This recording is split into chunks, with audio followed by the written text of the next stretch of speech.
And so it's just bloody brutal. You know, and as a test of your faith, there's almost nothing that's more direct than a serious illness inflicted upon an innocent child, right? And so the chapter's a meditation on that, and also on, well, what to do in a situation like that, because everyone is going to have a situation like that in some sense, you know, because you'll be faced with illness in the people that you love and in crisis. And so it's a practical guide to coping with those sorts of things. Like, and one of the things you do when you're overwhelmed by crisis is you shorten your time frame. You know, it's like you can't think about next month. Maybe you can't even bloody well think about next week, or maybe not even tomorrow. You know, because now is just so overwhelming that that's all there is. It's like, and that's what you do. You cut your time frame back until you can cope with it. And if it's not the next week that you see how to get through, then it's the next day. And if it's not the next day, then it's the next hour. And if it's not the next hour, then it's the next minute.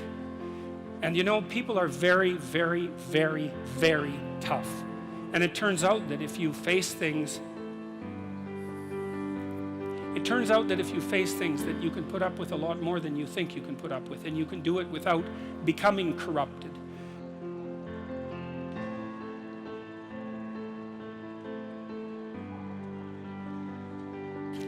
I was reading these articles on lobsters, and I came across this finding that lobsters govern their postural flexion with serotonin.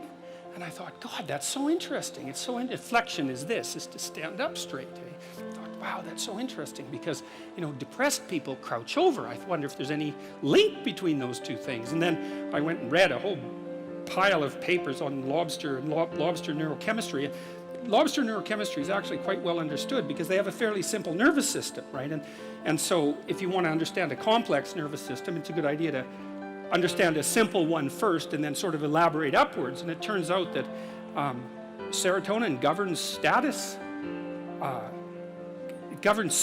emotional regulation, and posture in lobsters, just like it does in human beings. And so that just blew me away. And so one thing that chapter 1 is about is the fact that if a lobster is defeated in a dominance battle, you can give it essentially antidepressants and it will fight again.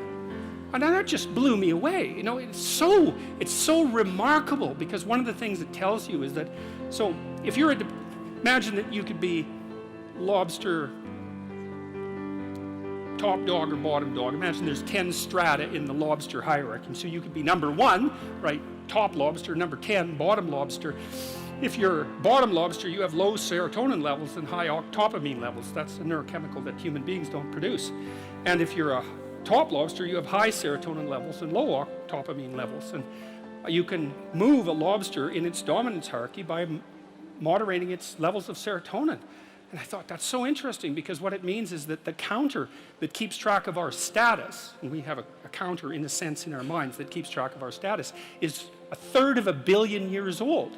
And what that also means is that the idea of the hierarchy, let's call it a dominance hierarchy, because within lobsters it's kind of like a physical prowess hierarchy, something like that.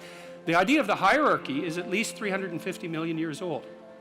And so I read that and I think, well, so much for the idea that human hierarchies are a sociocultural construct. It's like, no, that's wrong. It's not just a little bit wrong, it's unbelievably wrong.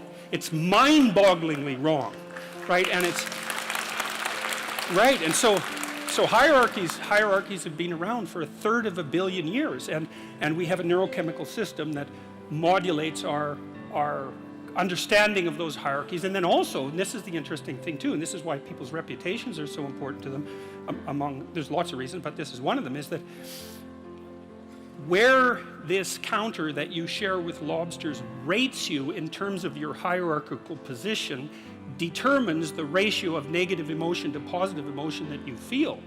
And that's also an absolutely mind-boggling idea for 2 reasons. One is it tells you why it's so hard on people to be put down, because it doesn't just upset them in the moment, it changes the way their entire system responds to the world so that they now experience more positive emotion and less negative emotion. So that's really rough. And then there's a corollary to that too, which is like, there's a very tight relationship between your belief system and your dominance hierarchy position. It's complicated, but it's worth going through. Like, let's say that, so I have a certain amount of status as a professor, and I have the, let's call it the, what would you say? I've been granted the entitlement to a certain position in a social hierarchy. Now, the question is, why do I have a valid claim to that position? And the answer, hypothetically, is because I know enough so that my claim to the position is valid. So then if you stand up in the audience and challenge my beliefs and show that I'm wrong, you might say, well, I get upset because I'm wrong. But the more accurate reason that I get upset is because you're indicating to the crowd that my position in the hierarchy of authority is invalid. And by doing that, you lower me in the hierarchy and you mess around with the neurochemical systems that are regulating my emotions. And so if you're interested, at least in part, in why people are so prone to defend themselves and their beliefs in the service of their position, he told me to stop using the word dominance hierarchy. And he said the reason for that was that it was infested with Marxist presuppositions. And it really bothered me when he first said that, because I've been using the word for years, dominance hierarchy. He said, we had a discussion about that. He said, well, it's predicated on the idea that you climb up the hierarchy, human hierarchy, as a consequence of the expression of power. It's like, that's wrong. You climb up valid hierarchies as a consequence of the expression of competence. And that's actually technically right. He was exactly the right person to tell me that, because he had done his PhD on what predicts success in Western hierarchies. And the answer is quite clear. General cognitive ability, some prefrontal ability as well, which was what he specifically tested. So intelligence, roughly speaking, although it's a little bit more elaborate than intelligence, but that's close enough. And trait conscientiousness accounts for about 50% of the variance in long-term success. And you think, well, hey, how do you want your society to be structured? It seems pretty good to me that smart, hard-working people are the ones most likely to succeed. That's not a bad empirical test of the validity of a structure, you know, especially given how much vagary there is in life. Lots of random things happen to people, but it's better to be born 3 standard deviations above the mean in intelligence in the West than it is to be born 3 standard deviations above the mean in wealth in relationship to where you'll end up when you're 40. So he said to use the word competence hierarchy, or we decided that, and I think that's much better. So chapter 1 is a bit of a meditation on the nature of hierarchies and the biochemistry of hierarchy, but it's also an injunction about how to present yourself, because you want to present yourself to the world in a manner that doesn't disgrace you in some sense. That might be a good way to think about it. And you don't want to disgrace yourself, because the consequence of disgrace is emotional dysregulation, more pain, less positive emotion. And so the best way to present yourself is to stand up forthrightly and to stretch out, you know, and to occupy some space, and you make yourself sort of vulnerable by doing that, because you open up the front of your body, right? But it's a sign of confidence, and that way people are most likely to give you the benefit of the doubt. And that's a good way to start regulating your mood. But not only does it directly regulate your mood to stand up, because it's so tightly associated, like postural flexion is associated with serotonin and emotional regulation, but also because if you straighten up and you present yourself in that manner, then other people are more likely to take you seriously. And that means they'll start treating you as if you're a number 1 lobster instead of a number 10 lobster. And that's another way that you can at least give yourself the bloody benefit of the doubt, right? Chapter 2 is a bit of a meditation on why. See, I read this piece of work by Jung a long while back, and it was a meditation on the injunction to treat your neighbor as you would like to be treated, something like that. And what Jung pointed out, which I really liked, was that wasn't an injunction to be nice to other people. It was an invitation to reciprocity. It was something like this. It's like, you should figure out how you would like to be treated, like you were taking care of yourself, not how you would like people to respond to you. It's more important than that. It's like, imagine you had a child that you really cared for, and someone said, well, people will treat this child exactly like you want them to, but you have to figure out what that is. And so then you'd have to sit down for like a month, and you'd think, okay, well, how do you want your child to be treated? You don't want everyone just to be nice to him, you know. You want people to challenge him, and you want people to discipline him, and you want people to tell him when he's wrong. It's like, you don't just want everyone to be nice. That's pathetic. It's pathetic. There's no challenge in that. And so, well, you want to treat other people like you would like to be treated. Well, then you have to figure out, how would you like to be treated? And well, you'd like people to fawn all over you and just lay everything at your feet. It's like, no, That's not something you'd wish for someone that you were taking care of. And then there's an additional problem, which is it's often the case that people will treat other people better than they treat themselves. That happens extremely frequently. So one of the things I pointed out in chapter 2 was that it's a discussion of why that's necessary. And also, more than that, it's a discussion of why you have a moral obligation to do that. It's not just that you should because it would be better for you. You actually have a moral obligation to do that, I think, because you make the world a much better place, much worse place if you don't take care of yourself. So you should bloody well take care of yourself, you know, because, well, that's what the chapter's about.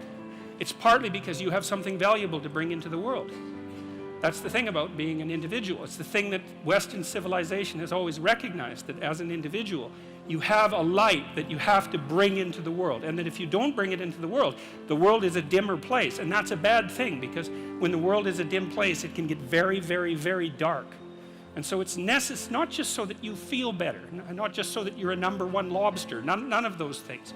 You need to take care of yourself because you're in the best position to do that, and it's necessary for you to take care of yourself. Despite the fact that we're mortal and vulnerable and self-conscious and capable, not only capable of doing terrible things, but actually do them. Despite all that, you still have that responsibility. And so I wanted to, you know, hit the question as hard as I can to try to figure out, well, why people are contemptuous of themselves. And there's plenty of reason, that's for sure. But the reasons do not justify the mistreatment of yourself. It's as simple as that. It's not a good strategy. And the next rule is make friends with people who want the best for you. And that's a meditation on my own childhood and adolescence to some degree. I had friends who wanted the best for me and friends who didn't. And, you know, they were friends who, some of them were aiming up and some of them were aiming down. And if you have a friend that's aiming down and you do something that's aiming up, then they're generally not that happy about it, you know. They try to top your accomplishment with one of their own, hypothetical or real, or put down what you're doing, or offer you a cigarette if you're trying to quit and you've kind of done that successfully, or a drink if you've been drinking too much and are trying to stop being an alcoholic, you know. Or yeah, they're cynical and bitter and devoted towards no good, and sometimes that's family members too, and sometimes it's even part of you, you know. But this chapter is an injunction to people, is like you have an ethical responsibility to take care of yourself, you have an ethical responsibility to surround yourself with people who have the courage and faith and wisdom to wish you well when you've done something good, and to stop you when you're doing something destructive. And if your friends aren't like that, then they're not your friends. And maintaining your friendships with them might not even be in their interest. And so it's a tricky argument to make, because I'm not saying, you know, whenever anyone's in trouble, you should, you know, push them into a ditch and then give them a couple of kicks. That's not the idea. The idea is that, but I had a couple of rules I didn't write about. One was be careful about whom you share good news with, and another was be careful about whom you share bad news with. And everyone, those rules ring in people's minds quite quickly. A friend is someone you can share good news with, you know. You go to them and you say, hey, look, this good thing happened to me, and they say, look, I'm so happy that happened to you, like, way to be. And they don't think, God damn it, why didn't that happen to me? And like, you know, you didn't deserve it, and here's a bunch of reasons you're stupid and why it won't work. It's like, that's not helpful. And so I would say, like, if people are, you know what, the other thing people are doing, if they're trying to drag you down, let's say, is they're trying to see if you'll put up with it. Because they have this idea that maybe life isn't worth living and things aren't good, and that if they can besmirch, let's say, to use an archaic term, something that's pristine and good, then they demonstrate to themselves that there is no true ideal and that there's no necessary reason to be responsible and to strive forward. And so they use you as a test case. You know, I'll just push you down into the low lobster bin and see how you respond. And if you put up with it, then yeah, my cynicism is fully justified. And so, well, that's chapter 3. Number 4 is compare yourself to who you were yesterday, not to who someone else is today.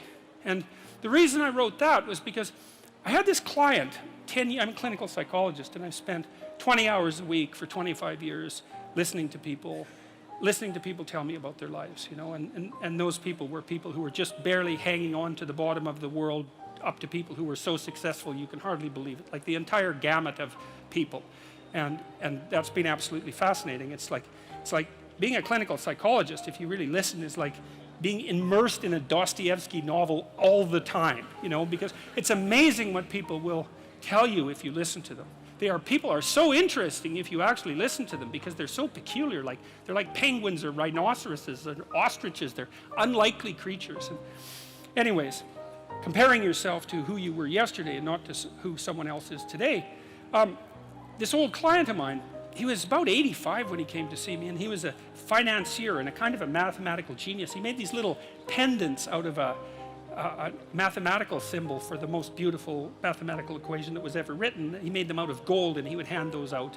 And he had studied psychology as a young man, and he introduced me to this concept that I didn't know about, called the Pareto distribution, which, see, I'd been taught as a psychologist that most human characteristics were normally distributed, right? So most people were average and some people were extreme. That's a Pareto, or a normal distribution. Intelligence is like that, and height, there's more people of average height than very tall or very short, and weight is like that, and lots of things are normally distributed, and psychologists tend to assume that everything is, but it isn't. Creative products are distributed in a Pareto distribution, and that's a whole different thing, and it's really important to know this. It's another fundamental fact, the knowledge of which can sort of transform the way you conceptualize, let's say, the political landscape. So here's an example of the Pareto distribution. You know, there's a rule of thumb that if you run a company, that 20% of your employees do 80% of the work, or that 20% of your customers are responsible for 80% of your sales, or that 20% of them are responsible for 80% of the customer service calls. Same thing, but that's not exactly the rule. The rule is worse than that. The rule is, in a given domain, the square root of the number of people operating in that domain do half the productive work. So you think, well, you have 10 employees, 3 of them do half the work. It's like, yeah, okay. What if you have 100 employees? Then 10 of them do half the work. What if you have 1,000 employees? Then it's 30. And if it's 10,000 employees, then it's 100. And this actually turns out to be a rather ironclad rule. It applies across very, very many situations. It applies, for example, to the mass of stars and the size of cities.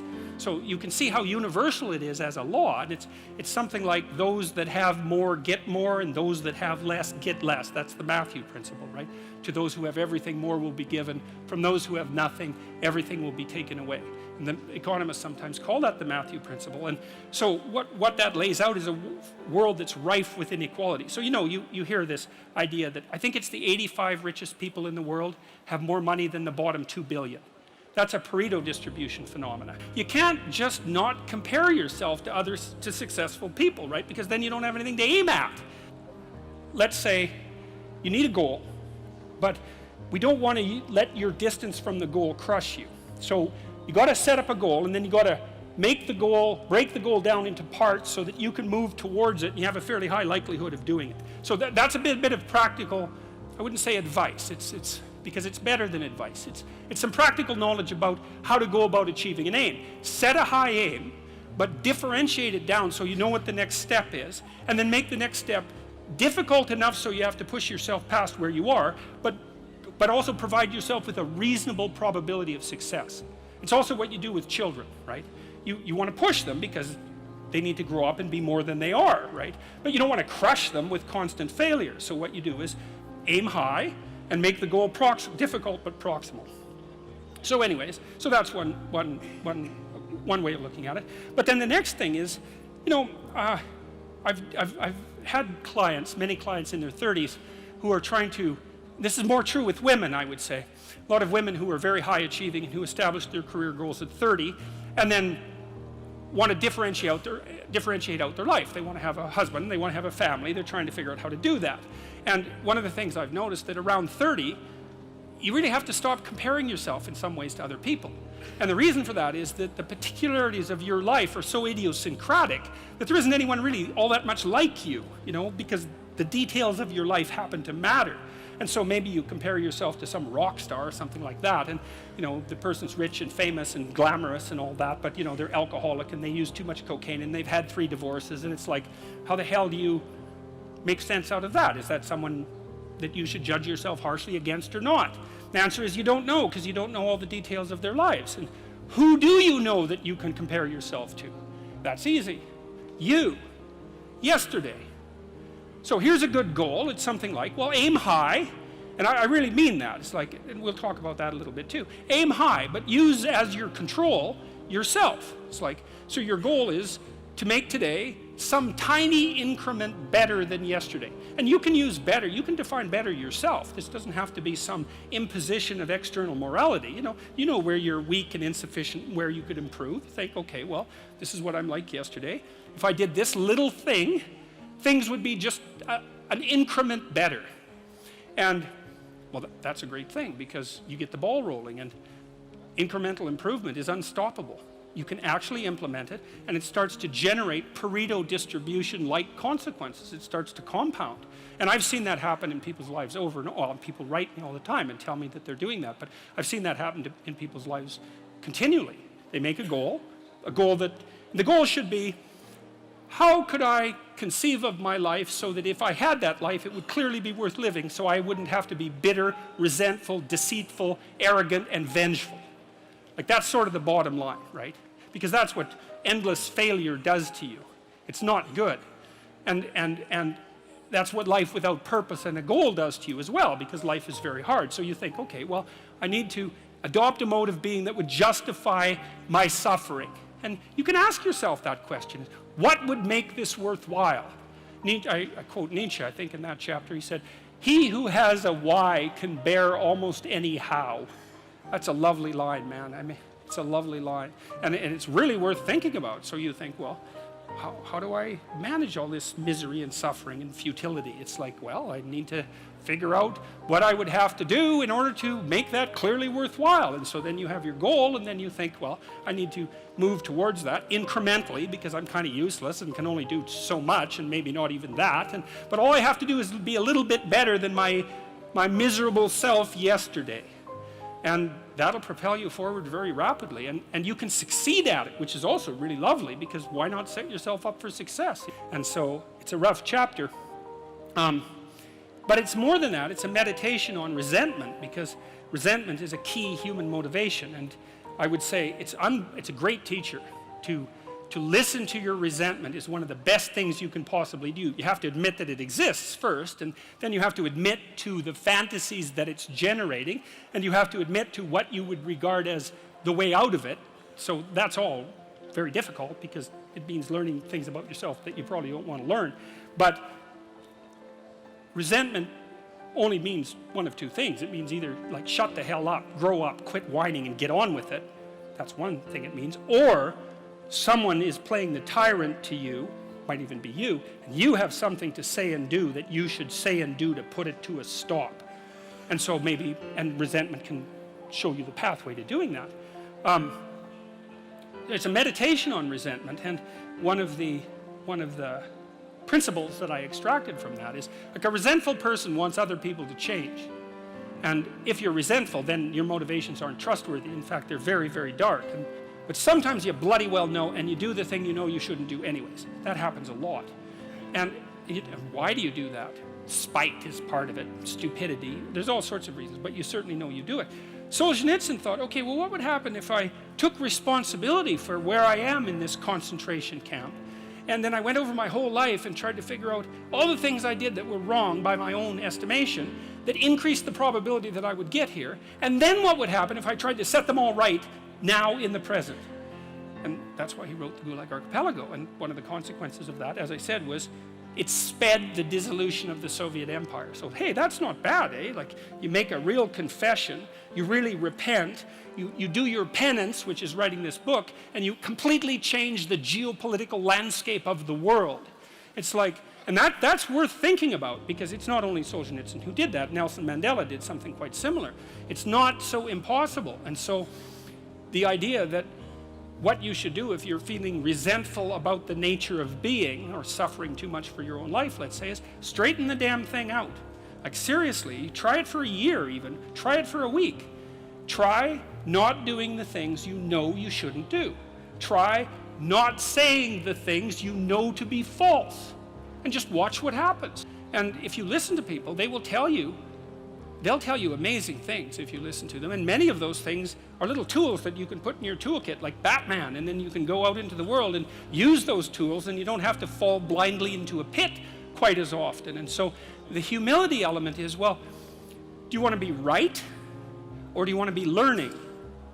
And it's deeper than that. It's, do you want to be the tyrannical king who's already got everything figured out? Or do you want to be the continually transforming hero, or fool for that matter, who's getting better all the time? And that's actually a choice, you know. It's a deep choice. And it's better to be the self-transforming fool who's humble enough to make friends with what he or she doesn't know and to listen when people talk. And listening is a transformative exercise. Like if you listen to the people in your life, for example, if you actually listen to them, they'll tell you what's wrong with them and how to fix it and what they want. They can't even help it if you start listening, because people are so shocked if you actually listen to them that they tell you all sorts of things that they might not have even intended to, things they don't even know. And then you can work with that. Final rule. It's called pet a cat when you encounter one on the street. And it's the most personal chapter in the book. It's a lot about my daughter. And my daughter was very ill when she was a kid, but particularly when she was a teenager. She had a very terrible time of it. She had juvenile rheumatoid arthritis, and when she was between the ages of 14 and 16, it first destroyed her hip, which had to be replaced, and then it destroyed the ankle on her other leg, which had to be replaced. And she walked around for 2 years on broken legs, and she was taking massive doses of opiates and could hardly stay awake. And she had this advanced autoimmune disease, which produced all sorts of other symptoms that were just as bad as the joint degeneration, but which are harder to describe. And so it's just bloody brutal. You know, and as a test of your faith, there's almost nothing that's more direct than a serious illness inflicted upon an innocent child, right? And so the chapter's a meditation on that, and also on, well, what to do in a situation like that, because everyone is going to have a situation like that in some sense, you know, because you'll be faced with illness in the people that you love and in crisis. And so it's a practical guide to coping with those sorts of things. Like, and one of the things you do when you're overwhelmed by crisis is you shorten your time frame. You know, it's like you can't think about next month. Maybe you can't even bloody well think about next week, or maybe not even tomorrow. You know, because now is just so overwhelming that that's all there is. It's like, and that's what you do. You cut your time frame back until you can cope with it. And if it's not the next week that you see how to get through, then it's the next day. And if it's not the next day, then it's the next hour. And if it's not the next hour, then it's the next minute. And you know, people are very, very, very, very tough. And it turns out that if you face things that you can put up with a lot more than you think you can put up with, and you can do it without becoming corrupted. And she did recover quite fully, and much as a consequence of her own machinations, because she figured out what was wrong with her and then took the necessary steps to fix it, which is nothing short of a bloody miracle as far as I'm concerned. And you know, you have to look for that little bit of sparkling crystal in the darkness when things are bad. You have to look and see where things are still beautiful and where there's still something that's sustaining. And you know, you narrow your time frame and you be grateful for what you have, and that can get you through some very dark times.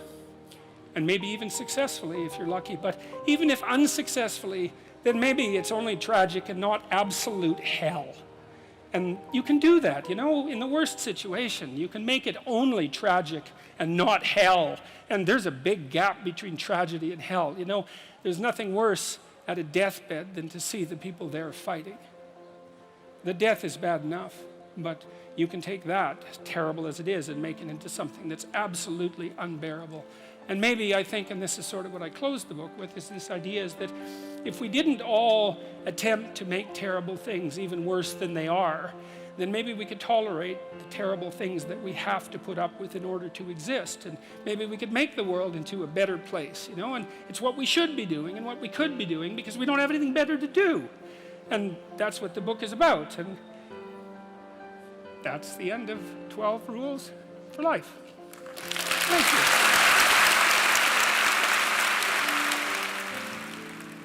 After watching Jordan Peterson's inspiring talk on Rules for Life, it's likely that you've started to think about how these powerful principles can be integrated into your daily life. Peterson's ideas offer practical guidelines for dealing with the challenges of modern life. promoting deep personal development and helping to create a more balanced life. In this content, we will revisit the essential rules that Peterson highlighted, exploring them with concrete examples and additional insights. If you've ever felt overwhelmed by external pressures or struggled to find a clear purpose, this guide will be your ally, turning challenges into opportunities for growth and clarity. Caring for yourself with empathy. The concept of caring for yourself with empathy is central to Jordan Peterson. He reminds us that, just as we care about the well-being of others, we should have the same dedication to caring for ourselves. It's easy to fall into the trap of self-sabotage, neglecting our own needs in favor of others. But Peterson suggests that we can only truly help others if we are well cared for. Imagine how your life could change by treating yourself with the same respect and care that you would give to a loved one. Taking care of yourself is not a selfish act. In fact, it is a way of ensuring that you are in the best possible condition to face daily challenges. When you prioritize your well-being, you begin to notice positive changes in various areas of your life, from the way you relate to others to your ability to achieve personal goals. Adopting this practice can be the first step towards a broader and more significant transformation. On a day-to-day basis, this can mean making conscious decisions to promote physical and emotional well-being.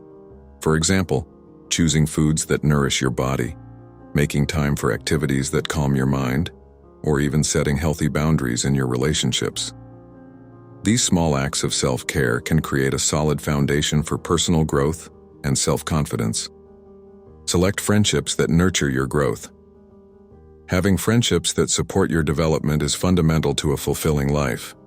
Peterson emphasizes that we should surround ourselves with people who wish us well and encourage us to grow. Friendships that drain your energy or undermine your self-confidence can be harmful and hinder your personal progress. Think of a garden. In order for it to flourish, you have to remove the weeds. The same applies to your friendships. Building a network of healthy and inspiring friendships can be a challenging process, but it is essential for achieving personal growth and lasting happiness. Sometimes this can mean leaving behind relationships that no longer serve your well-being, making room for new connections that bring motivation and genuine support. In doing so, you'll be creating an environment conducive to the flourishing of your best potentials. For example, if you have a friend who constantly criticizes your choices, perhaps it's time to reevaluate that relationship. Replacing these negative influences with people who share your values and who motivate you can make all the difference to your personal growth journey. Personal goals, the guide to progress. Setting clear and realistic goals is like tracing a path on a map. Without goals, you can easily get lost in the maze of daily obligations. Peterson argues that setting goals, however small, can create a sense of purpose and direction. Each achievement, however small, becomes a milestone in your journey, encouraging you to keep moving forward. Well-defined goals not only give you a clear path to follow, but also help you avoid procrastination.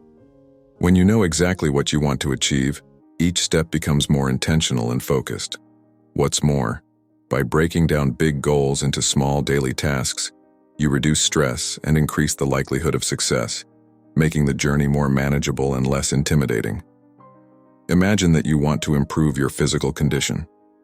Instead of setting a vague goal, such as getting fit, Peterson suggests starting with something specific like running 10 minutes a day. This incremental approach not only makes the goal more achievable, but also helps build a healthy habit that can be expanded over time. Turning resentment into growth.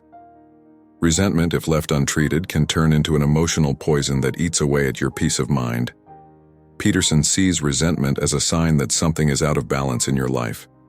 Instead of allowing this feeling to build up, he suggests facing it directly, using it as an opportunity to identify and correct underlying problems.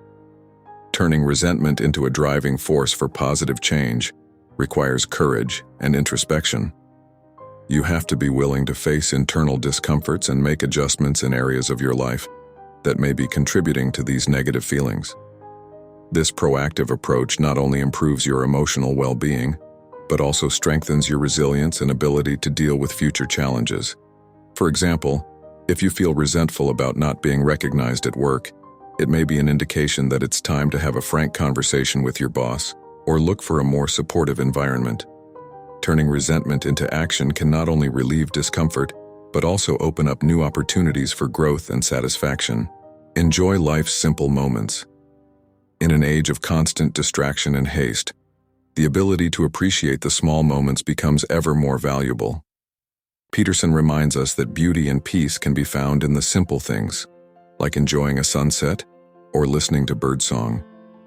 These moments not only re-energize us but also help us maintain balance amid the chaos of everyday life. Learning to value life's little pleasures can have a profound impact on your overall well-being. These moments of pause and reflection offer an opportunity to reconnect with the present, dispelling the worries and tensions that often take over our minds. By making a habit of it, you can create a constant source of joy and serenity in your daily life. Imagine you're dealing with a stressful day. Instead of letting yourself be consumed by the pressure, take a few minutes to do something simple, like enjoying a cup of tea in silence. This small act of slowing down can have a profound impact on your state of mind, helping you to recharge your energy and face the rest of the day with more serenity. The cycle of rebirth and growth. Peterson explores the idea that life is a constant cycle of death and rebirth, where phases of difficulty and change make way for new opportunities and growth. Embracing these transitions can be challenging, but is essential for personal development. When we allow ourselves to die to certain parts of our lives, we create space for new and better versions of ourselves to emerge. This ability to reinvent oneself is one of the keys to a full and meaningful life. By allowing certain parts of your life to die, such as old beliefs or harmful habits, you create space for new perspectives and opportunities to emerge. This continuous process of renewal can be both liberating and revitalizing, allowing you to continue to evolve over time. An example of this can be found in career changes. Perhaps you're stuck in a job that no longer brings you satisfaction, but fear of the unknown prevents you from changing. Peterson suggests that by facing this fear and allowing this part of your life to die, you open the door to new possibilities, which can lead to a more rewarding career in line with your values. Transformation. Through small steps, Peterson proposes a powerful challenge. Try to improve in one area of your life for a whole year, making small daily adjustments. This commitment to constant improvement, although it seems simple, can result in significant transformation over time. Instead of seeking drastic changes, focus on making incremental progress that, over time, accumulates into major achievements. This gradual process of improvement is especially effective because it makes change more sustainable. By focusing on small steps, you avoid the overwhelm and frustration that can arise from trying to make big changes all at once. This approach also helps to build discipline and resilience, as each small success reinforces your confidence and motivation to continue. For example, if you want to become more organized, start by dedicating 10 minutes a day to tidying up your desk. It may seem like a small step, but at the end of a year, you will have created a much more productive and organized environment. Reflecting this improvement in other areas of your life, develop a continuous growth mentality. In addition to all the rules and suggestions, Peterson encourages us to adopt a mindset of continuous growth. This means always being open to learning, changing, and adapting, regardless of the circumstances. Life is full of ups and downs, and the ability to see each experience as an opportunity for growth is what allows us to evolve. Adopting this mindset of continuous growth not only improves your skills and knowledge, but also strengthens your emotional resilience. When you see every challenge as an opportunity to learn something new, difficulties become less intimidating and more manageable. This proactive approach can completely transform the way you deal with adversity. Consider, for example, the impact of reading one new book a month. Each book you read expands your worldview, challenges your beliefs, and contributes to your personal development. Over time, this habit can transform not only your way of thinking, but also your way of living, making you more resilient and prepared to face the challenges that life brings. Throughout this content, we have explored Jordan Peterson's valuable lessons on how to live a meaningful and balanced life. Each of these rules offers a powerful perspective for personal growth, whether through self-care, building healthy relationships, or adopting a continuous growth mindset. The real value of these ideas, however, lies in their practical application. Personal transformation doesn't happen overnight, but through small, consistent changes that, over time, add up to big achievements. Whether it's setting clear goals, facing resentments, or simply appreciating life's little moments, every step you take towards your personal development counts. Incorporate these lessons into your daily life and see how they can have a profound and lasting impact. And remember, the journey of growth is continuous. There is always more to learn, more to experience, and more to achieve. Keep striving for your best and allow yourself to grow and evolve with each new experience.